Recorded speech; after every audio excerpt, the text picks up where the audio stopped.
갑신정변 이모곤란으로 조선은 점점 어려운 상황에 처하게 됩니다. 제일 먼저 한성조약을 언급해야겠네요. 한성조약, 또 이때 일본 공사관이 또 피해를 입었습니다. 이걸로 또 배상을 해줘야 되고, 하다못해 이제 공사관 신축 비용도 이제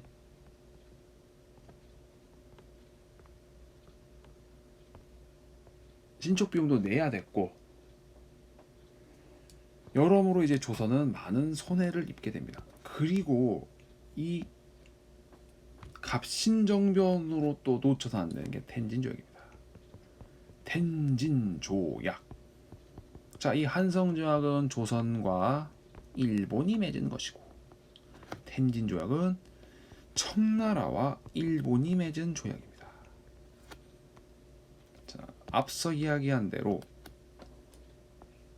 이 갑신정변은 청나라와 일본의 군사 충돌 일보 직전이었어요. 그런데 일본 본국에서 아직은 청나라와 싸울 때가 아니다, 개입하지 말라라는 지령이 내려와서 일본은 갑신정변 주도 세력에게 약속했던 군사 지원을 철회하고 뒤통수를 때리게 됩니다. 갑신정변 세력이 그들의 뭔가 개혁 바람, 의지 이런 것들은 그래도 그 시도는 어느 정도 평가해 줄 수 있지만, 이러한 위험성 자체를 계산하지 못했다는 것은 굉장히 치명적인 한계입니다. 그래서 이 텐진 조약을 살펴보게 되면은 우선은 첫 번째, 청, 일, 이 두 나라의 군대가 조선에서 동시 철수, 이걸 약속합니다. 그리고 이후에 조선의 군대를 파견할 때 서로에게 통보할 것, 이것을 약속하게 됩니다.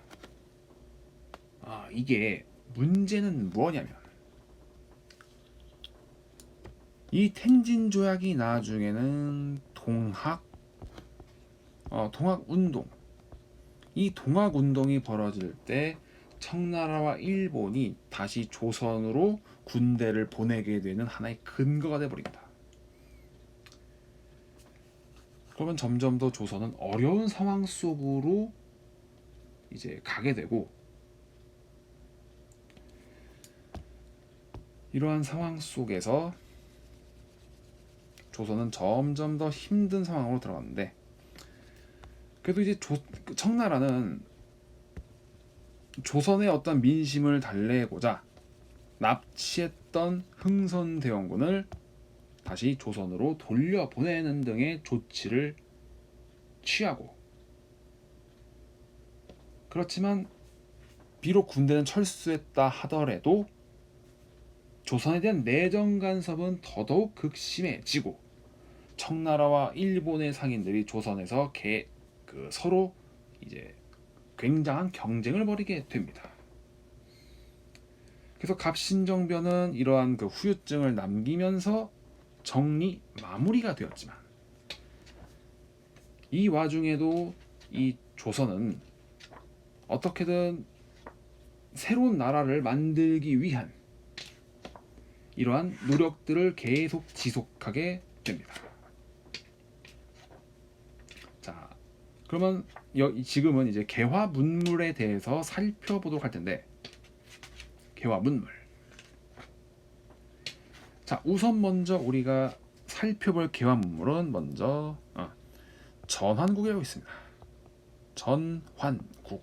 여기서는 근대적 화폐를 만드는 일을 합니다. 그 다음은 방문국. 방문국은 무엇이냐면, 이것은 근대적 신문을 발행하는 곳입니다. 이 최초의 신문은 우리는 한성순보,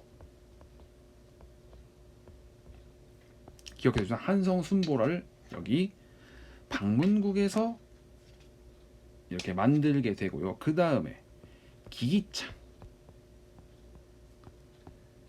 이 기기창이라는 곳에서는 무기를 생산합니다. 무기 제작. 자, 각각 보면 이 기기창 전왕국 방문국은 모두 다 1883년에 이제 만들어지게 됩니다. 이 어려움 속에서도요. 자, 그리고 우리가 또 눈여겨볼 것은 뭐냐면은 1884년 통신에도 혁명이 납니다. 보면은 일본 부산 사이에 전신이 이제 개설되고요. 전신. 그리고 1885년에는 어디?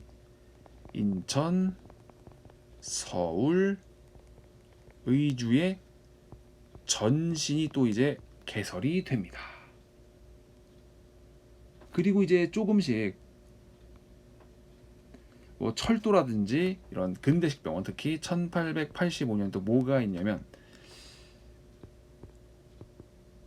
광해원이라는 근대적인 서양식 병원이 열리게 됩니다.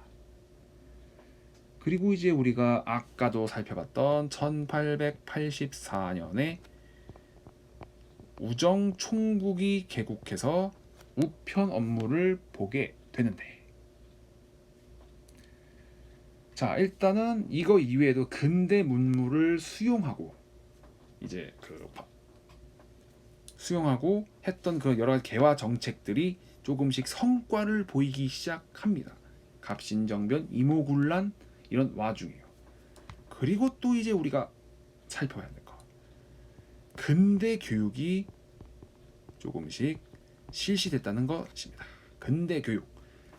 기존의 교육은 서당, 향교 혹은 서원, 그리고 과거 시험, 속과를 봐서 성균관에 입학하는 그런 코스를 거쳤다면, 이 근대식 교육은 우리가 주목할 것, 원산. 이 원산이라는 지역에서 주민들과 혹은 이 관리들, 그 지역에 이제 그 명망 있는 이 사람들이 성금을 모아서 원산 학사라는 걸 세우게 됩니다. 이 원산 학사가 왜 중요하냐면,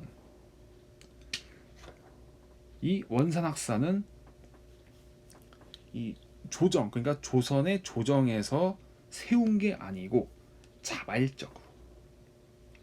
자발적으로 그 원산의 주민들이 혹은 이제 관리들이 같이 이제 합심을 해서 이제 세운 최초의 근대식 학교입니다. 이건 이후에 또 세워지는 근대식 학교의 하나의 모델이 되게 됩니다. 일단 이 우선은 우리가 1880년대 전후로 했던 이러한 그 근대화 혹은 개화의 노력들을 우리는 놓쳐선 안 됩니다. 이러한 노력들은 비록 청나라의 어떤 간섭, 그리고 일본이 이제 호시탐탐 조선을 노리는 이러한 상황 속에서도, 잠깐 생각해보니까 이 원산학사는 다행히 연도를 안 썼구나.